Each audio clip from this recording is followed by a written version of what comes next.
Good morning మిత్రులందరికీ. Good morning students. నేను మీ Ganesh master.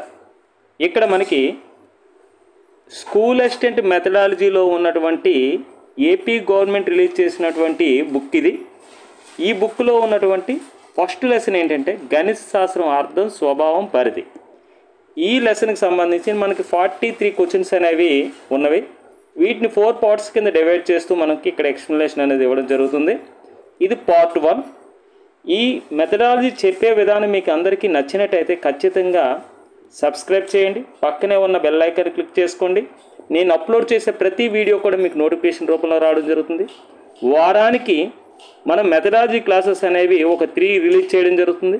అదేవిధంగా కంటెంట్ అనేది ప్రతిరోజు కూడా ఉదయం 8 గంటలకు మనకి కంటెంట్ అనేది ఒక వీడియో అనేది రిలీజ్ చేయడం జరుగుతుంది. కంటెంట్ ఒక 10 క్వశ్చన్స్తో. అదేవిధంగా మన యొక్క యూట్యూబ్ ఛానల్లో ఫ్యూచర్లో లైవ్ క్లాసెస్ అండ్ లైవ్ టెస్ట్లు అనేవి కండక్ట్ చేయడం జరుగుతుంది. కాబట్టి ప్రతి ఒక్క అభ్యర్థికి కూడా డిఎస్సి ప్రిపేర్ అవుతున్న, టెట్కి ప్రిపేర్ అవుతున్న ప్రతి అభ్యర్థికి కూడా మన యొక్క యూట్యూబ్ లింక్ అనేది షేర్ చేయండి. ఇక్కడ మనకి స్కూల్ అసిస్టెంట్ కావచ్చు, ఎస్జిటి కావచ్చు, ఈ మెథడాలజీ అనేది ఈ క్వశ్చన్స్ అన్నీ కూడా చాలా యూస్ఫుల్గా ఉంటాయి. ప్రీవియస్ ఇయర్లో ఈ క్వశ్చన్ బుక్ నుంచే మనకి అంటే ఏపీ గవర్నమెంట్ రిలీజ్ చేసిన బుక్ నుండే టీఎస్లో కావచ్చు, ఏపీలో కావచ్చు, ప్రీవియస్ టెట్లో కావచ్చు, డిఎస్సిలో కావచ్చు, చాలా వరకు క్వశ్చన్స్ ఇందులో నుంచే రావడం జరిగింది. ఒక 80% క్వశ్చన్స్ అనేది మెథడాలజీ. కాబట్టి ఈ బుక్ అనేది చాలా ఇంపార్టెంట్. ఇక్కడ ఇవ్వబడినటువంటి ఒక క్వశ్చన్ కింద చూడొద్దు ఎప్పుడు కూడాను. ఈ క్వశ్చన్లో ఆన్సర్స్ 4 ఉంటాయి కాబట్టి ఆ 4 ఆన్సర్స్తో ఒక్కొక్క క్వశ్చన్ తయారు చేసుకుంటూ మనము సిలబస్ని కంప్లీట్ చేసుకున్నట్టయితే చాలా ఈజీగా చేయగలుగుతాం. ఇక్కడ చూడండి, ఒక నిర్వచనం ఇచ్చాడు. ఆ నిర్వచనానికి సంబంధించి 4 గణిత శాస్త్రవేత్తల పేర్లు ఇచ్చాడు. ఈ 4 గణిత శాస్త్రవేత్తల పేర్లతో మనము నిర్వచనాలు కంప్లీట్ చేసుకున్నట్టయితే మనకు ఖచ్చితంగా ఇక్కడ మనం ఈజీగా చేయగలుగుతాం. ఇక్కడ మనకి చూడండి క్వశ్చన్ ఏమి ఇచ్చాడో ఒకసారి చూద్దాం. ఇక్కడ మనకి ఈ క్లాసెస్కి సంబంధించి ఇది పార్ట్ 1 ఇది. అదేవిధంగా మీకు ఎటువంటి డౌట్ ఉన్నా సరే నా ఫోన్ నెంబర్ 9505422676 ఈ నెంబర్కి వాట్సాప్ చేయొచ్చు. ఈ నెంబర్ పైన ఒక వాట్సాప్ గ్రూప్ అనేది క్రియేట్ చేయడం జరిగింది. ఆ వాట్సాప్ గ్రూప్ యొక్క లింక్ అనేది డిస్క్రిప్షన్లో ప్రొవైడ్ చేయడం జరుగుతుంది. కాబట్టి ప్రతి ఒక్కరూ కూడా ఆ వాట్సాప్ గ్రూప్లో జాయిన్ కావచ్చు. ఇక్కడ మనకు ఫస్ట్ క్వశ్చన్ చూసినట్టయితే గణితం అంటే అవసరమైన నిర్ధారణలు రాబట్టే శాస్త్రము, అవసరమైన నిర్ధారణలు, అవసరమైన ఫలితాలు, నిర్ధారణలు లేదా రుజువులు రాబట్టే శాస్త్రము. అవసరమైన రుజువులే వస్తాయి. ఎప్పుడు బెంజమిన్ పీర్స్ అవసరమైన నిర్ధారణలు రాబట్టే శాస్త్రం అనేసి బెంజమిన్ పీర్స్ చెప్పడం జరిగింది. అదేవిధంగా ఆవశ్యకత పరివేశనాలను ఊహించే విజ్ఞానమే గణితమని చెప్పడం జరిగింది మనకి బెంజమిన్ పీర్స్. అదేవిధంగా అరిస్టాటిల్ ఏం చెప్పడం జరిగిందంటే గణితం అంటే పరిమాణ శాస్త్రం అని చెప్పడం జరిగింది అరిస్టాటిల్. అంటే మన ఆన్సర్ అనేది బెంజమిన్ పీర్స్ ఇక్కడ ఫస్ట్ క్వశ్చన్కి ఆన్సర్. కానీ అరిస్టాటిల్ ఏం చెప్పాడంటే అరిస్టాటిల్ గణితం అంటే పరిమాణ శాస్త్రం అని చెప్పడం జరిగింది. ఇక్కడ మేధస్సులో లాక్ చేయబడింది. ఇక్కడ మేధస్సు అనే మనకి కాన్సెప్ట్ అనేది గుర్తుపెట్టుకోవాలి. మేధస్సు మానవుని మేధస్సులో స్థిరపడే మార్గమే గణితం అని చెప్పింది ఎవరంటే లాక్. బెంజమిన్ ఫ్రాంక్లిన్ ఏమని చెప్పాడు? బెంజమిన్ ఫ్రాంక్లిన్ ఏ విధంగా చెప్పాడో చాలా పెద్ద నిర్వచనం ఉంది. ఆ నిర్వచనం ఏ విధంగా ఉందో ఒకసారి చూద్దాం. ఇక్కడ చూడండి, విజ్ఞాన శాస్త్రం కన్నా మిన్నైంది, అద్భుతమైనది, మానవ నిత్య జీవితంలో ఎంతో ఉపయోగపడేది, ప్రశంసమైనది, ప్రదర్శింపదగినది గణితం. బెంజమిన్ ఫ్రాంక్లిన్ అతిపెద్ద నిర్వచనాన్ని ఇచ్చింది ఇతనే, బెంజమిన్ ఫ్రాంక్లిన్. గణితం అంటే పరిమాణ శాస్త్రం, పరి. హేతువాదం మానవుని మేధస్సులో స్థిరపడే మార్గమే గణితం. మేధస్సు అంటే మెదడులో లాక్ చేయబడ్డది గణితం. ఈ విధంగా గుర్తుపెట్టుకోవాలి. మరి ఇంకా మనకి చూడండి, అవసరమైన నిర్ధారణలు బయటకు వస్తాయి ఎప్పుడు బీర్స్ తాగితే. బెంజమిన్ బీర్స్ అనమాట, బెంజమిన్ బ్రాండ్ బీర్స్. ఇక్కడ బెంజమిన్ పీర్స్ ఇక్కడ బీర్సే. దాని ఆవశ్యకత ప్రకారం ముందుకు వెళ్ళినట్టే దాని పర్యవసనాలు ఊహించలేం. ఆ విజ్ఞానమే గణితం. ఈ విధంగా బెంజమిన్ పీర్స్ సంబంధించి 2 నిర్వచనాలు గుర్తుపెట్టుకోవాలి. అదేవిధంగా మనకి నెక్స్ట్ క్వశ్చన్ చూడండి, సెకండ్ క్వశ్చన్ ఏ విధంగా ఇచ్చాడో ఒకసారి చూద్దాం. ఈ క్రింది వాళ్ళలో గణిత స్వభావానికి సంబంధించని అంశం ఏదని అడిగాడు. సంబంధించని అంశం అంటే గణిత స్వభావానికి సంబంధించే అంశాలు ఏంటో తెలియాలి. గణిత స్వభావము సౌందర్యవంతమైనది, రైటే. గణిత స్వభావం సరిచూసుకోవచ్చు, రైటే. నిర్దిష్టమైన క్రమాన్ని పాటిస్తుంది, ఓకే. ఇవన్నీ కూడా గణిత స్వభావానికి సంబంధించినవే. మరి తార్కికమైనది ఇక్కడ వరకైతే రైటే, కానీ తార్కికమైనది కాదు అని ఇచ్చాడు. అంటే మన ఆన్సర్ ఏమవుతుంది? 4th వన్ అవుతుంది. తార్కికమైనది అని అన్నాడు అనుకోండి గణితం, ఓకే, ఇక్కడ వరకైతే గణిత స్వభావానికి సంబంధించింది, కానీ కాదు అని ఇచ్చాడు. కాబట్టి సంబంధించిన అంశం తార్కికమైనది కాదు. ఇప్పుడు మనకి గణిత స్వభావానికి సంబంధించే అంశాలు ఎన్ని ఉన్నాయి, అవి ఎలా ఉంటాయి ఒకసారి చూద్దాం. గణిత శాస్త్ర స్వభావం. గణిత శాస్త్రం తార్కికమైంది. గణితం వరుస క్రమంపై ఆధారపడే శాస్త్రము. గణితం అమూర్త భావనల శాస్త్రము. గణితం భాషా గుర్తులు, ఆగమన నిగమన హేతువాదం. వివిధ శాస్త్రాల అధ్యయనానికి గణితం ఒక సాధనం. గణితం ఖచ్చితమైనది, సరిచూసే పద్ధతి. గణితం సౌందర్యవంతమైంది. మనకి ఇక్కడ ఇచ్చాడు, ఇది గణితం సౌందర్యవంతమైనది ఇచ్చాడు. గణితం సరిచూసే పద్ధతి అని కూడా ఇవ్వడం జరిగింది. గణితం తార్కికమైనది అని ఇచ్చాడు, కానీ మనకేమిచ్చాడు? కాదు అని ఇచ్చాడు. ఆ తర్వాత ఇంకేమిచ్చాడో చూద్దాం. ఇంకేమిచ్చాడు మనకి? సరిచూసే పద్ధతి, సరిచూసుకోవచ్చు, నిర్దిష్టమైన క్రమాన్ని పాటిస్తుంది. ఇగో నిర్దిష్టమైన క్రమాన్ని పాటిస్తుంది. వరుస క్రమంపై ఆధారపడి ఉంటుంది, నిర్దిష్టమైన క్రమాన్ని పాటిస్తుంది. నెక్స్ట్ ఇంకా ఉన్నాయి. గణితం సమస్యల శాస్త్రం. గణితం మేధస్సును ముందుకు నడిపించే ఉద్యమం ఇది. మేధస్సుని, ఇది తప్పుపడ్డది, మేధస్సును ముందుకు నడిపించే ఉద్యమం గణితం. గణితం అంతర్బుద్ధితో ఏర్పడుతుంది. గణితం ఒక సహసిద్ధమైన ఆలోచన విధానం, వివిధ రూపాల్లో ఏకత్వం. గణితం అంటే గణిత స్వభావం, ఇది గణితం స్వభావం అందరి విలువల పరిమాణంపై ఆధారపడి ఉంటుంది. అంతఃకరణ ద్వారా భావనలతో అభివృద్ధి చేయబడుతుంది గణితం. ఈ విధంగా గణిత స్వభావానికి సంబంధించిన అంశాలన్నీ కూడా మనకి ఇక్కడ చెప్పడం జరిగింది. ఇప్పుడు మనకి ఈ క్వశ్చన్కి ఆన్సర్ అడిగినట్టయితే ఏం చెప్తాం? సౌందర్యవంతమైనది రైటే, గణిత స్వభావంలో అంశమే, నిర్దిష్టమైన క్రమాన్ని పాటిస్తుంది, సరిచూసుకోవచ్చు. తార్కికమైనది అయితే రైటే, తార్కికమైనది కాదు అని అన్నాడు. కాబట్టి గణిత స్వభావానికి సంబంధించిన అంశం ఏదంటే తార్కికమైనది కాదు. ఓకే, నెక్స్ట్ క్వశ్చన్ చూడండి, థర్డ్ క్వశ్చన్. గణిత శాస్త్రవేత్తలు ఇచ్చిన నిర్వచనాలు జతపరచండి అన్నాడు. ఫ్రాన్సిస్ బ్యాకన్ ఏమని చెప్పాడు? సకల శాస్త్రాలకు మూలము ద్వారము, సకల శాస్త్రాలకు మూలము ద్వారము ఫ్రాన్సిస్ బ్యాకన్. అరిస్టాటిల్ పరిమాణ శాస్త్రం అని చెప్పడం జరిగింది. బెల్లు కొట్టాలంటే సంఖ్య, రాశి, మాపనాల శాస్త్రము, మాపనాల విజ్ఞానమే గణితం. మరి పరోక్ష ఆగస్ట్ కోమ్టే. అంటే పరిమాణ శాస్త్రం అయితే అరిస్టాటిల్, పరోక్ష మాపనా శాస్త్రం అంటే ఆగస్ట్ కోమ్టే. అంటే ఏ అనేది దేనికి? 4th one. ఏ అనేది 4th వన్ ఇక్కడ ఉంది, ఇక్కడ ఉంది. అంటే ఈ రెండు కూడా మన ఆప్షన్ రాంగ్ అని మనం వెంటనే అబ్జర్వ్ చేయొచ్చు. మరి అరిస్టాటిల్ అనగానే పరిమాణ శాస్త్రం అంటే బికి 1 జత చేయాలి. బికి 1 అనేది ఇక్కడ లేదు, ఇక్కడ ఉంది.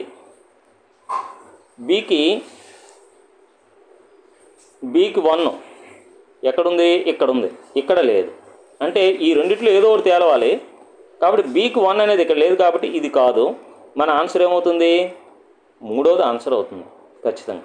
కావాలంటే చెక్ చేయండి. సికి 1, 2, సికి 2. ఇదిగోండి, బెల్ అంటే సంఖ్య, రాశి, మాపనాల విజ్ఞానమే. ఓకే, నెక్స్ట్ డికి 3 ఉంది. డికి 3 పరోక్ష మాపనం, ఆగస్ట్ కోమ్టే. ఈ విధంగా మనము శాస్త్రవేత్తల నిర్వచనాలు జాబితా 2లోని, శాస్త్రవేత్తల పేర్లు జాబితా 1లోని ఇచ్చి మనకి జతపరచడం అనేది ఈ విధంగా ఇచ్చి మనకి జతపరచాలి. ఓకే, మనకి నిర్వచనాలు అనేవి ఏదో ఒక కోడింగ్ ఇచ్చుకొని మనం గుర్తుపెట్టుకోగలగాలి. గుర్తుపెట్టుకున్నట్టయితే మనం ఈజీగా చేయగలుగుతాం. Okay, next question. ఇక్కడ నెక్స్ట్ క్వశ్చన్ 4th క్వశ్చన్ చూసినట్టయితే ఆర్యభట్ట పై విలువను డాష్ అని తెలియజేశాడు. ఈ క్వశ్చన్ అనేది చాలాసార్లు ఇవ్వడం జరిగింది. ఈ పై విలువ గురించి మనము క్షుణ్ణంగా తెలుసుకోవాలి. ఆర్యభట్ట పై విలువ గురించి ఏం చెప్పాడంటే 3.1416 అని చెప్పడం జరిగింది. అంటే ఇక్కడ మన ఆప్షన్ అనేది second option is right answer అవుతుంది. మరి భాస్కరాచార్యుడు ఏ విధంగా చెప్పడం జరిగింది? శ్రీనివాస రామానుజన్ పై గురించి ఏం చెప్పాడు? అసలు పై దినోత్సవాన్ని ఏ రోజు జరుపుకుంటాం, పై దినోత్సవాన్ని ఏ రోజు జరుపుకుంటాము అనేది మనకి క్వశ్చన్ అనేది అడగడానికి చాయిస్ ఉంది. అసలు పై వాల్యూ ఎంత? పై ఈక్వల్ టు 22/7 అనమాట. దీన్ని సుమారుగా 3.14గా తీసుకుంటాను మనం ప్రాబ్లం సొల్యూషన్ చేసేటప్పుడు. అంటే ఈ 3 అనేది మార్చు, ఈ 14 అనేది డే. అంటే మార్చి 14న మనము ప్రతి సంవత్సరం కూడా పై దినోత్సవాన్ని జరుపుకోవడం జరుగుతుంది అనమాట. మరి ఆర్యభట్ట చెప్పాడు, ఏమని చెప్పాడు? పై విలువని 3.1416 అని చెప్పడం జరిగింది. మరి భాస్కరాచార్యుడు పై విలువని ఏ విధంగా చెప్పాడంటే 3.1255 ఈ విధంగా చెప్పడం జరిగింది. అంటే 4 దశాంశాలు సవరిస్తూ ఈ విధంగా భాస్కరాచార్యుడు మనకి చెప్పడం జరిగింది భాస్కరాచార్య. మరి శ్రీనివాస రామానుజన్ ఏ విధంగా చెప్పడం జరిగిందంటే పై విలువని ఎన్ని దశాంశాలకు 17.5 మిలియన్ల దశాంశాలకు సవరించి చెప్పడం జరిగిందనమాట. ఓకేనా? ఇక్కడ మనకి ఒకసారి పై విలువ గురించి ఏమి ఇచ్చాడో చూద్దాం. పై విలువ 3.1255 అని భాస్కరాచార్య చెప్పాడు. మరి పై విలువని √10గా తీసుకోవచ్చు. √10గా సామాన్య గణనలకు తీసుకోవచ్చని భాస్కరాచార్య చెప్పడం జరిగింది. ఓకేనా? నెక్స్ట్ చూడండి, పై విలువను 17.5 మిలియన్ల దశాంశాలకు సవరించి కనుగొన్నది ఎవరంటే శ్రీనివాస రామానుజన్. పైన ఏ విధంగా రాస్తాం మనము? 22/7. మనం క్లాస్ రూమ్లో అంటే కొన్ని క్షేత్రగణితానికి సంబంధించి ప్రాబ్లమ్స్ చేసేటప్పుడు 22/7 అని తీసుకుంటాం. దాని సుమారుగా 3.14 అనమాట. ఈ 3 అనేది మార్చి మంత్ని, ఈ 14 అనేది డేటు తెలియజేస్తుంది. మార్చి 14న పై దినోత్సవం జరుపుకుంటాం అన్నమాట ప్రతి సంవత్సరం. మరి ఆర్యభట్ట పై విలువని 3.1416గా చెప్పారనమాట. అదేవిధంగా పై విలువని 3/177/1250 3/177/1250గా ఈ విధంగా కూడా తీసుకోవచ్చని మనకి ఆర్యభట్ట చెప్పడం జరిగింది. ఈ విధంగా పై విలువకు సంబంధించి మనకి క్వశ్చన్ అనేది ఇంతకు మించి అడగడానికి స్కోప్ లేదు. కాబట్టి నెక్స్ట్ క్వశ్చన్ చూడండి. ఇక్కడ నెక్స్ట్ క్వశ్చన్ చూసుకున్నట్టయితే మనకి ఇక్కడ గణిత శాస్త్ర చరిత్ర గురించి, గణిత శాస్త్ర చరిత్ర తెలుసుకోవడం వల్ల విద్యార్థులకు కలిగే ప్రయోజనం అనేది ప్రేరణ కలుగుతుంది. నిరంతరం అభివృద్ధి చెందే పాఠ్య విషయమని తెలుసుకోలేరు. ఇదే మనకి విద్యార్థులు కలగని ప్రయోజనం. ఇదే మన ఆన్సర్ అనేది సెకండే. నిరంతరం అభివృద్ధి చెందే పాఠ్య విషయం అని తెలుసుకోగలుగుతారు, తెలుసుకోలేరు అని అన్నాడు. అంటే సెకండ్ వన్నే మన ఆన్సర్ అవుతుంది. గణిత భాషా గుర్తులు సులభంగా అర్థం చేసుకోవడానికి సహాయపడుతుంది గణిత చరిత్ర. ఎంతో ఉత్సాహాన్ని కలిగిస్తుంది గణిత చరిత్ర. అంటే మనకి చరిత్ర ద్వారా గతంలో జరిగిన అంశాలు క్రోడీకరించుకుంటూ ప్రస్తుత పాఠ్యాంశాన్ని ముందుకు తీసుకుని వెళ్ళినట్టయితే ఆ విద్యార్థిలో ప్రేరణ కలుగుతుంది. గణిత భాషా గుర్తులు సులభంగా అర్థం చేసుకోవడానికి సహాయపడుతుంది. ఎంతో ఉత్సాహాన్ని కలిగిస్తుంది, కానీ ఆనందం కలుగుతుంది. కానీ నిరంతరం అభివృద్ధి చెందే పాఠ్య విషయంని తెలుసుకోలేరు అని అన్నాడు. అంటే మన ఆన్సర్ అనేది విద్యార్థులు కలగని ప్రయోజనం ఏదంటే second one is right answer అవుతుంది. అసలు గణిత శాస్త్ర చరిత్ర తెలుసుకోవాలి పిల్లవాడు. ఎందుకు తెలుసుకోవాలంటే ఇప్పుడు ఒక గ్లైసియర్ అనేసి ఒక గణిత శాస్త్రవేత్త ఏం చెప్పాడంటే JWL గ్లైసర్ అనమాట. ఒక సబ్జెక్ట్ ఉంది, సబ్జెక్ట్ ప్లస్ చరిత్ర. ఒక సబ్జెక్ట్ను బోధించేటప్పుడు ఆ సబ్జెక్ట్ యొక్క చరిత్రను గతంలో జరిగినటువంటి చరిత్ర నుండి విడదీసి చెప్పామనుకోండి ఈ సబ్జెక్ట్ని. ఇప్పుడు మ్యాథ్స్ ఉంది, మ్యాథ్స్ చరిత్రను చెప్పకుండా విడదీస్తూ గణిత పాఠ్యాంశాన్ని బోధించినట్టయితే అప్పుడు విద్యార్థిలో ప్రేరణ కలగదు, విద్యార్థిలో ఉత్సాహం రాదు, విద్యార్థికి భాషా గుర్తులు సులభంగా అర్థం చేసుకోలేడు. కాబట్టి ఏ సబ్జెక్టు నష్టపోనంతగా గణితం అనేది చరిత్ర నుంచి విడదీసి బోధించినట్టయితే గణితం అనేది చాలా ఎక్కువ నష్టపోతుంది అని చెప్పిన శాస్త్రవేత్త ఎవరంటే గ్లైసియర్ JWL గ్లైసియర్ అనే సైంటిస్టు గణిత విద్యావేత్త ఏం చెప్పాడంటే, ఏ సబ్జెక్టు నష్టపోనంతగా గణితాన్ని చరిత్ర నుండి విడదీసి, అంటే గణిత చరిత్ర నుండి విడదీసి బోధించినట్టయితే గణితం అనేది చాలా ఎక్కువ నష్టపోతుందని గ్లైసియరు JW చెప్పడం జరిగిందనమాట. అంటే ఇప్పుడు ఇక్కడ మనకి విద్యార్థులకి సమాజంలో గణిత శాస్త్ర పాత్రను వివరించవచ్చు. అదేవిధంగా ఇక్కడ గణితాన్ని మిళితం చేస్తూ గణిత శాస్త్రాన్ని బోధించినట్టయితే, గణిత చరిత్రను మిళితం చేస్తూ బోధించినట్టయితే అక్కడ క్లాస్ తరగతి వాతావరణం అనేది సజీవంగా ఉంటుందన్నమాట. అప్పుడు ఆ సజీవంగా ఉన్న పాఠశాలలో విద్యార్థులు మంచి ప్రేరణ కలిగిస్తుందన్నమాట గణిత చరిత్ర. అప్పుడే ఆ విద్యార్థికి ఉత్సాహాన్ని కలిగిస్తుంది, ఆసక్తిని కలిగిస్తుంది. ఇటువంటివన్నిటిని కలిగించే ఈ చరిత్రని మనము ఖచ్చితంగా గణిత శాస్త్రాన్ని బోధించే సమయంలో చరిత్రను మిళితం చేస్తూ మనం బోధించాలి అని చెప్తుందన్నమాట గణిత చరిత్ర. అలా చెప్పిన వారిలో మొట్టమొదటివాడు గ్లైసియర్ JW. అంటే గణితాన్ని బోధించేటప్పుడు గణిత చరిత్రను విడదీసి బోధించినట్టయితే ఏ సబ్జెక్టు నష్టపోనంతగా గణితం అనేది నష్టపోతుందని చెప్పింది గ్లైసియర్ JW. Okay, next question. ఇక్కడ మనకి ఈ క్వశ్చన్ చూసినట్టయితే ఇక్కడ చూడండి, అంకశ్రేణిలో n పదాల మొత్తానికి సూత్రాన్ని తెలియజేసిన గణిత శాస్త్రవేత్త ఎవరు? అంకశ్రేణి ఆర్యభట్ట. సినిమా ఉంది అంకశ్రేణి ఆర్యభట్ట అంటే మన ఆన్సరు ఆర్యభట్ట అవుతుంది. అంకశ్రేణిలో n పదాల మొత్తానికి formula 1 + 2 + 3 + etcetera so on n. అంకశ్రేణిలో n పదాల మొత్తం అన్నమాట. అంటే దీన్ని SNNs అంటాం. That equal to sigma NNs అంటాం. That equal to n × n + 1/2.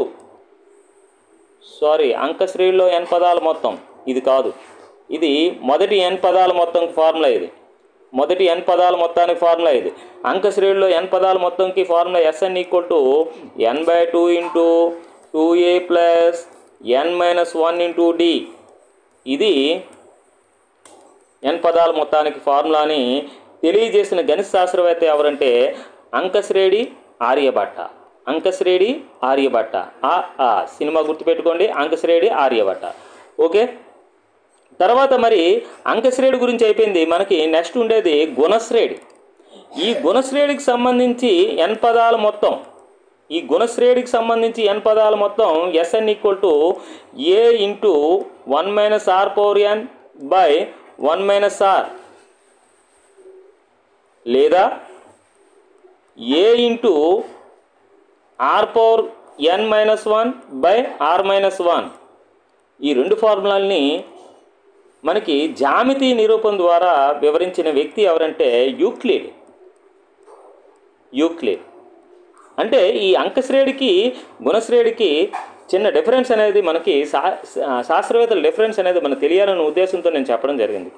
ఇక్కడ చూడండి గుణశ్రేణిలో n పదాల మొత్తం సూత్రాన్ని జామితి నిరూపణ ఇచ్చింది ఎవరు? యూక్లిడ్. మరి అంకశ్రేణి అనగానే సినిమా గుర్తుకు రావాలి, అంకశ్రేణి ఆర్యభట్ట. ఓకే, ఈ విధంగా మనం గుర్తుపెట్టుకోవాలి.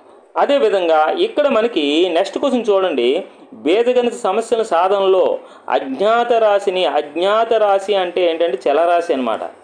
చలించే రాశి చరరాశి, స్థిర రాశి కాదు, అజ్ఞాత రాశిని చరరాశి అంటాం. చరరాశిని యావత్తు తావత్తు అనే రెండు పదాలు పేరు పెట్టిన గణిత శాస్త్రవేత్త ఎవరంటే అతనికి ఇక్కడ యావత్తు తావత్తులాగే తాకింద ఒత్తు ఉంటుంది. తావత్తు అనేది ఏంటి? ఇది తాకింద తావత్తు అంటే ఇది. ఆ తావత్తు ఉన్న సైంటిస్ట్ ఎవరు? ఇక్కడ బ్రహ్మగుప్తలో పాకింద తావత్తు ఉంది. యావత్తు తావత్తు అంటే మన బ్రహ్మగుప్తలో పాకింద తావత్తు. గుర్తుపెట్టుకోండి, బీజగణిత సమస్యల సాధనలో అజ్ఞాత రాశికి యావత్తు అని పేరు పెట్టిన గణిత శాస్త్రవేత్త ఎవరంటే బ్రహ్మగుప్త. మరి మన బ్రహ్మగుప్త గురించి ఇప్పుడు కొన్ని విషయాలు మనం తెలుసుకోవాలి. ఎందుకు తెలుసుకోవాలంటే ప్రీవియస్గా మనకి నెక్స్ట్ వచ్చే క్వశ్చన్లన్నీ కూడా మనకి బ్రహ్మగుప్త గురించి రావడం జరుగుతుంది. ఇక్కడ చూడండి, ఈ బ్రహ్మగుప్త అనే వ్యక్తి మనకి 598లో రాజస్థాన్లో బిన్మల్లో జన్మించాడు. ఈయన మధ్యప్రదేశ్లో ఉజ్జయిన్లో జ్యోతిష్య శాస్త్ర విభాగ అధిపతిగా పనిచేశాడు. ఇతనేమో పుట్టింది రాజస్థాన్లో, అయితే విద్యాభ్యాసం పెరిగిందంతా కూడా మధ్యప్రదేశ్. అయితే ఇతను మొట్టమొదటి రాసినటువంటి బ్రహ్మస్ఫుట సిద్ధాంతం అనేది మొదటి గ్రంథం. రెండవ గ్రంథం ఏంటంటే ఖండకండ్యక రెండవ గ్రంథం. మొదటి గ్రంథం అనేది సిద్ధాంతపరమైన విషయాల గురించి వివరిస్తుంది. మరి రెండవ గ్రంథము ఖండకండ్యక ఇది ఆచరణాత్మక అంశాల గురించి వివరిస్తుంది అన్నమాట. రెండవ గ్రంథము ఆచరణాత్మక అంశాలను వివరించే గ్రంథం ఏది? ఖండకండ్యక. సిద్ధాంతపరమైన విషయాలను వివరించబడిన గ్రంథం ఏది? బ్రహ్మస్ఫుట సిద్ధాంతం. ఓకే, ఈ విధంగా మనకి బ్రహ్మగుప్తుడి గురించి నెక్స్ట్ ఏముందో చూద్దాం. అసలు ఇతను ఈ బ్రహ్మస్ఫుట సిద్ధాంతాన్ని మనకి ఏం చేశారంటే ఈ గ్రంథాన్ని అరబ్ భాషలోకి అనువదించారు. ఆ అనువదించినప్పుడు సింధ్ హింద్ అనే పేరు పెట్టారనమాట. సింధ్ హింద్ అనే పేరుతో అరబ్ భాషలోకి అనువదించడం జరిగిందనమాట. మరి ఇక్కడ మనకి బ్రహ్మగుప్తుడు వరాహమిహిరుడితో కలిసి ఒక చతుర్భుజ వైశాల్యానికి ఫార్ములాను రాబట్టారు. ఇది చతుర్భుజ వైశాల్యానికి ఫార్ములా అనమాట. ఇది √S-A × S-B × S-C × S-D అనేది చతుర్భుజం యొక్క ఫార్ములా అనమాట. బ్రహ్మగుప్తుడు వరాహమిహిరుడితో కలిసి హెరాన్ త్రిభుజ వైశాల్య సూత్రం, హెరాన్ యొక్క త్రిభుజ వైశాల్య సూత్రం ఏంటంటే √S × S-A × S-B × S-C. ఇది హెరాన్ సూత్రం. ఈ హెరాన్ సూత్రం దేనికి సంబంధించిందంటే విషంబాహు త్రిభుజానికి సంబంధించింది. ABC 3 కొలతలు వేరువేరుగా ఉంటే ఈ త్రిభుజ వైశాల్యాన్ని ఈ 3 భుజాలు వేరువేరుగా ఉన్నటువంటి విషంబాహు త్రిభుజానికి కనుగొనడం జరిగింది హెరాను త్రిభుజ వైశాల్యం సూత్రం ఆధారంగా చేసుకుని చతుర్భుజ వైశాల్యాన్ని సూత్రాన్ని కనుగొన్నారు. ఎవరు? బ్రహ్మగుప్తుడు వరాహమిహిరుడితో కలిసి. మరి బ్రహ్మగుప్తుడు ఏం చెప్పాడంటే ఇది చతుర్భుజ వైశాల్యం కాదు, ఓన్లీ చక్రీయ చతుర్భుజానికి మాత్రమే ఇది వర్తిస్తుందనేసి బ్రహ్మగుప్తుడు గుర్తించడం జరిగింది. ఇక్కడ ఈ హెరాన్ సూత్రంలో త్రిభుజం యొక్క చుట్టుకొలతలో సగం S value, S = A + B + C/2. మరి ఇక్కడ బ్రహ్మగుప్తుడు వరాహమిహిరుడు ఏమని చెప్పారంటే S అంటే ఆ చుట్టుకొలత, అంటే ఒక చతుర్భుజం ఉంది కదా, ఈ చతుర్భుజం, ఆ చతుర్భుజంలో ఇది A, ఇది B, ఇది C, ఇది D అయినట్టయితే వాటి యొక్క చుట్టుకొలతల సగం అంటే A + B + C + D/2.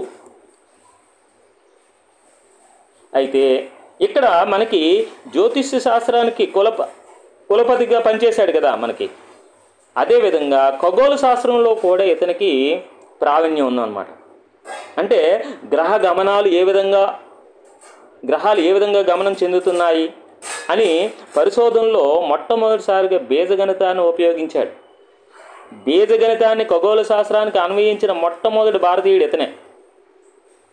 బీజగణితాన్ని అతనికి తెలిసినటువంటి బీజగణితాన్ని ఖగోళ శాస్త్రానికి అన్వయించిన మొట్టమొదటి భారతీయుడు ఇతనే. మరి బీజగణితంలో ఉన్నటువంటి అజ్ఞాత రాశిని యావత్తు దావత్తు, అందుకే అతనికి ఉన్నటువంటి ఒత్తు బ్రహ్మగుప్త, పాకింద తావత్తు. ఓకే, ఇతను ఖగోళ శాస్త్రానికి బీజగణితాన్ని ఉపయోగించిన మొట్టమొదటి భారతీయుడు ఇతనే. ఇతన్ని ఏ విధంగా గౌరవించారంటే గణిత చక్ర చూడామని భాస్కరాచార్యుడు పిలవడం జరిగింది. ఇతని యొక్క ప్రయోగాలకు, ఇతని యొక్క గణితాన్ని చేసిన సేవలు గుర్తింపుగాను భాస్కరాచార్యుడు గణిత చక్ర చూడామణిని గౌరవించడం జరిగింది. గణిత చక్ర చూడామణిని బ్రహ్మగుప్తుడిని గౌరవించిన వ్యక్తి ఎవరు అని అడగవచ్చు భాస్కరాచార్యుడు. ఖగోళ శాస్త్రానికి బీజగణితాన్ని అన్వయించిన మొట్టమొదటి భారతీయుడు ఎవరు? బ్రహ్మగుప్తుడు. చక్రీ చతుర్భుజ వైశాల్యాన్ని బ్రహ్మగుప్తుడు ఎవరి సహాయంతో కనుగొనడం జరిగింది? వరాహమిహిరుని సహాయంతో. ఏ సూత్రాన్ని ఆధారంగా చేసుకున్న? హెరాన్ త్రిభుజ వైశాల్యం సూత్రాన్ని ఆధారంగా చేసుకుని రూపొందించడం జరిగింది. నెక్స్ట్ చూడండి, బ్రహ్మగుప్తుడు చేసినటువంటి చూడండి బీజగణిత సమస్యల సాధనలో అజ్ఞాత రాశిని యావత్తు తావత్తు కూడా తావత్తు, అందుకే ఆ బ్రహ్మగుప్త పేరులో పా కింద తావత్తు వచ్చింది చూడండి. మరి హెరాన్ త్రిభుజ వైశాల్య సూత్రం ఆధారంగా చతుర్భుజ వైశాల్య సూత్రాన్ని రూపొందించారు వరాహమిహిరుడు బ్రహ్మగుప్తుడు కలిసి. నెక్స్ట్ ఒక భిన్నాన్ని రాసేటప్పుడు A/B అనే భిన్నాన్ని రాసేటప్పుడు హారం పైన లవాన్ని రాసే పద్ధతి మొట్టమొదటిగా ఉపయోగించింది ఎవరంటే బ్రహ్మగుప్తుడు. టాల్మీ సిద్ధాంతం ఉంది కదా, టాల్మీ సిద్ధాంతం అంటే భూకేంద్రక సిద్ధాంతం అన్నమాట. భూమి కేంద్రకంగా చేసిన మిగిలిన గ్రహాలన్నీ కూడా సూర్యుని చుట్టూ తిరుగుతాయనేసి, మిగిలిన గ్రహాలన్నీ భూమి చుట్టూ తిరుగుతాయనేసి చెప్పేదే భూకేంద్రక సిద్ధాంతం అనమాట. ఆ టాల్మీ సిద్ధాంతానికి ప్రూఫ్ అనమాట. ప్రూఫ్ ఇచ్చింది ఎవరంటే బ్రహ్మగుప్తుడు. టాల్మీ సిద్ధాంతానికి ఉపపత్తిని ఇచ్చిన వాడు ఎవరంటే బ్రహ్మగుప్తుడు అనమాట. ఉపపత్తి అంటే ప్రూఫ్ అనమాట, ప్రూఫ్. అదేవిధంగా ఇక్కడ ఒక చక్రీ చతుర్భుజం యొక్క భుజాలు ఏ విధంగా ఉంటాయి? భుజాలు అనేవి చూడండి, చక్రీ చతుర్భుజం అంటే ఈ చతుర్భుజం యొక్క శీర్షాలను తాకుతూ ఒక వృత్తాన్ని గీయగలిగితే దాన్నే చక్రీ చతుర్భుజం అంటారు. ఈ చక్రీ చతుర్భుజంలో ఇక్కడ చూడండి, ఈ భుజాలు అనేది ABCD, కర్ణాల పొడవులు ఇది X అయితే ఇదేమో Y. వాటి యొక్క వర్గాలు ఏ విధంగా వస్తాయనేది వివరించడం జరిగింది బ్రహ్మగుప్తుడు. అదేవిధంగా ముందుకు పోయినట్టయితే ఇక్కడ బ్రహ్మస్ఫుట సిద్ధాంతము అనే గ్రంథంలో పూర్ణ సంఖ్యలు అంటే జడ్ అనమాట. రుణ పూర్ణ సంఖ్యలు, ధన పూర్ణ సంఖ్యలు, సున్నాను కలిపి పూర్ణ సంఖ్యలు అంటారు. అంకగణితానికి సంబంధించిన సమస్యలు, పూర్ణ సంఖ్యలకు సంబంధించిన సమస్యలు, భిన్నాలకు సంబంధించిన సమస్యలు, శ్రేణులకు సంబంధించిన సమస్యలు, సామాన్య వడ్డీకి సంబంధించిన సమస్యలు, సమతల జ్యామితికి సంబంధించిన సమస్యలు, అనేక సమస్యలు ఇచ్చాడనమాట బ్రహ్మగుప్తుడు. ఏ సిద్ధాంతంలో? బ్రహ్మస్ఫుట సిద్ధాంత అనే గ్రంథంలో. అతని యొక్క గ్రంథంలో పూర్ణ సంఖ్యలకి, అంకగణితానికి, భిన్నాలకి, శ్రేణులకి, సామాన్య వడ్డీ, సమతల జ్యామితి సంబంధించిన అనేక సమస్యలను ఇచ్చాడనమాట. ఆ తర్వాత అంకగణితం బీజగణితం మధ్య భేదాన్ని గుర్తించి ఆ రెండు విభిన్న శాఖలను తెలిపింది కూడా మన బ్రహ్మగుప్తుడే. ఈ విధంగా మనకి ఇవన్నీ కూడా మనము నేర్చుకోవాల్సిన అవసరం ఉంది. ఇక్కడ చూడండి, మనకి ఇక్కడ బ్రహ్మగుప్తుడు ఏం చెప్పాడంటే ఈ పాయింట్స్ అనేవి ఇంపార్టెంట్, ఈ రెండు పాయింట్స్ కూడా ఇంపార్టెంట్. అదేవిధంగా పట్టక ఘనపరిమాణము, ఏ ఘనపరిమాణమైనా భూ వైశాల్యం ఇంటి ఎత్తుల లబ్ధానికి సమానమే. పట్టక ఘనపరిమాణము దాని భూ వైశాల్యము, ఇక్కడ వైశాల్యమే ఇచ్చాడు, భూ వైశాల్యము ఇంటూ ఎత్తుల లబ్ధానికి సమానమని తెలియజేసింది కూడా బ్రహ్మగుప్తుడు. ఆ తర్వాత బ్రహ్మగుప్తుని విశిష్టమైన సిద్ధాంతం A² + B² = C², A² + B² = C². ఇతని యొక్క విశిష్టమైన సిద్ధాంతం అన్నమాట. అదేవిధంగా ఇతను రుణ సంఖ్యల ఉనికిని గుర్తించాడు. రుణ సంఖ్యల ఉనికిని గుర్తించినటువంటి శాస్త్రవేత్త ఎవరంటే బ్రహ్మగుప్తుడు అనమాట. రుణ సంఖ్యలకు సున్నాతో గుణించిన, అంటే ఒక రుణ సంఖ్య -1 ఉంది, దీన్ని 0తో గుణించిన, ధన సంఖ్యను ఒక 0తో గుణించిన, 0ను 0తో గుణించిన 0యే వస్తుంది అని వివరించినటువంటి వ్యక్తి బ్రహ్మగుప్తుడు. మరి గుణిస్తే 0 వస్తాయని చెప్తున్నాడు. మరి ధన రుణ సంఖ్యలకు 0ను కలిపినా తీసివేసిన, ధన సంఖ్య అంటే -2 అనుకుందాం, రుణ సంఖ్య అంటే, ధన సంఖ్య అంటే +2 అనుకుందాం. 0ను కలిపినా లేదా తీసివేసినా ఎలాంటి మార్పు ఉండదు. 0ను కలిపామనుకోండి మార్పు వచ్చిందా? -2 వచ్చింది. 0ను కలిపామనుకోండి +2 వచ్చింది. 0ను తీసివేసినా అదే వస్తుంది. సంఖ్యలో ఎటువంటి మార్పు ఉండదని చెప్పింది ఎవరంటే బ్రహ్మగుప్తుడు. ఈ విధంగా గ్రహగతులు తెలుసుకోవడానికి బీజగణితాన్ని మొదటిసారిగా వాడిన వ్యక్తి ఎవరంటే, గ్రహగతులు అంటే ఖగోళ శాస్త్రం అన్నమాట. ఖగోళ శాస్త్రాన్ని ఖగోళ శాస్త్రంలో బీజగణితాన్ని అన్వయించిన మొట్టమొదటి భారతీయుడు ఎవరంటే బ్రహ్మగుప్తుడు అనమాట. బ్రహ్మగుప్తుడి గురించి ఈరోజు మనం చాలా విషయాలు నేర్చుకున్నాం. ఇప్పుడు బ్రహ్మగుప్తుడి పైన ఎటువంటి క్వశ్చన్లు మనకి తెలుగు అకాడమీ బుక్లో మనకి ఎటువంటి క్వశ్చన్స్ ఇచ్చాడు, మనకి ఫర్దర్గా రాబోయే టెట్లో కావచ్చు, డిఎస్సిలో కావచ్చు, ఎటువంటి బ్రహ్మగుప్తుడి పైన ఎటువంటి క్వశ్చన్లు రాబోతున్నాయి ఒక్కసారి మనకి ఒకసారి చూసినట్టయితే ఒకసారి చూడండి. మనకి ఇక్కడ ఫస్ట్ ఈ క్వశ్చన్ చూద్దాం.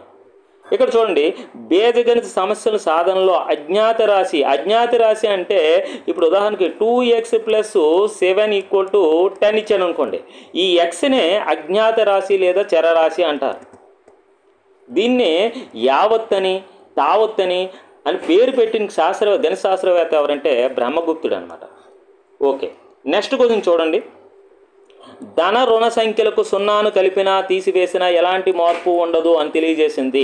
ఇప్పుడు ధన సంఖ్య +2 తీసుకున్నాను, ధన సంఖ్య ఒక +100 తీసుకున్నాను, ఒక సున్నాను కలిపామనుకోండి, సున్నాను తీసివేసామనుకోండి, ఏమవుతుంది? ధన సంఖ్య 0 కలిపాను, ధన సంఖ్య 0 తీసివేశాను, ఏమైనా మార్పు వచ్చిందా? +2 వచ్చింది, +100 వచ్చింది, ఎటువంటి మార్పు లేదు.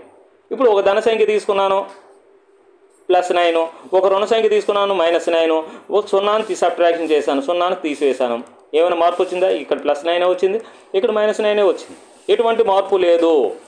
ధన రుణ సంఖ్యలకు 0ని కలిపినా తీసివేసిన ఎలాంటి మార్పు ఉండదని తెలియజేసిన గణిత శాస్త్రవేత్త బ్రహ్మగుప్తుడు. టాలమీ సిద్ధాంతంను ఉపపత్తి అంటే ప్రూఫ్ ఇచ్చిన గణిత శాస్త్రవేత్త బ్రహ్మగుప్తుడు. అంటే టాలమీ సిద్ధాంతం అంటే భూకేంద్ర సిద్ధాంతము. భూకేంద్ర సిద్ధాంతం అంటే భూమి కేంద్రకంగా ఉండి మిగిలిన గ్రహాలన్నీ భూమి చుట్టూ తిరిగితే దాన్ని భూకేంద్ర సిద్ధాంతము, టాలమీ సిద్ధాంతం అని అంటారు. దానికి ఉపపత్తి ప్రూఫ్ని ఇచ్చినటువంటి గణిత శాస్త్రవేత్త ఎవరు అంటే బ్రహ్మగుప్తుడు. మనకి నెక్స్ట్ క్వశ్చన్ చూసినట్టయితే పూర్ణ సంఖ్యల యొక్క సమస్యలు, అంకగణితానికి సంబంధించిన సమస్యలు, భిన్నాలకు సంబంధించిన ప్రశ్నలు, శ్రేణులకు సంబంధించి, సామాన్య వడ్డీకి సంబంధించి, సమతల జాబితాకి సంబంధించిన విషయాలను పొందుపరిచినటువంటి గ్రంథము. విషయాలకు సంబంధించిన ప్రశ్నలు, సమస్యలు పొందుపరచబడిన వాటి గ్రంథం ఏదంటే బ్రహ్మగుప్తుని యొక్క బ్రహ్మస్ఫుట సిద్ధాంతము.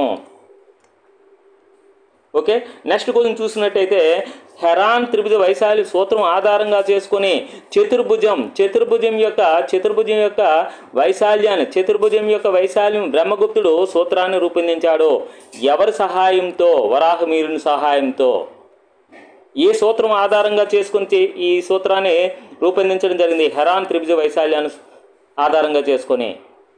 ఈ విధంగా మనకి బ్రహ్మగుప్తుడికి సంబంధించి క్వశ్చన్స్ అనేది ఇవ్వడం జరుగుతుంది. కాబట్టి ప్రతి ఒక్కరూ కూడా ప్రతి శాస్త్రవేత్త గురించి కూడా నేర్చుకుని మన ఎగ్జామ్ హాల్లో వెళ్ళినట్టయితే ఖచ్చితంగా మనము చాలా ఈజీగా రాయగలుగుతాం. కాబట్టి ఈ క్లాసెస్ చెప్పే విధానం మీ అందరికీ నచ్చినట్టయితే ఖచ్చితంగా లైక్ చేయండి, అదేవిధంగా సబ్స్క్రైబ్ చేసుకోండి. పక్కనే ఉన్న బెల్ ఐకాన్ క్లిక్ చేసినట్టయితే నేను అప్లోడ్ చేసే ప్రతి వీడియో కూడా మీకు నోటిఫికేషన్ రూపంలో రావడం జరుగుతుంది. మనకి టెట్తో ఆగిపోవడం కాదు, కంటిన్యూస్గా ఇది డిఎస్సి వరకు కూడా మనకి ప్రతిరోజు ఉదయం 8 గంటలకి కంటెంట్ అనేది ఖచ్చితంగా రిలీజ్ చేయడం జరుగుతుంది. అప్ టు డిఎస్సి వరకు మన యొక్క యూట్యూబ్ ఛానల్లో. అదేవిధంగా మ్యాథ్స్ మెథడాలజీకి సంబంధించి క్లాసెస్ అనేది వారానికి 3 క్లాసెస్ అనేది మనకి అప్లోడ్ చేయడం జరుగుతుంది. ప్రతి మెథడాలజీ మనకి 4 PM అప్లోడ్ చేయడం జరుగుతుంది, ఎప్పుడు అప్లోడ్ చేసినా. Okay, thank you. నెక్స్ట్ క్లాస్లో కలుసుకుందాం. ఓకే.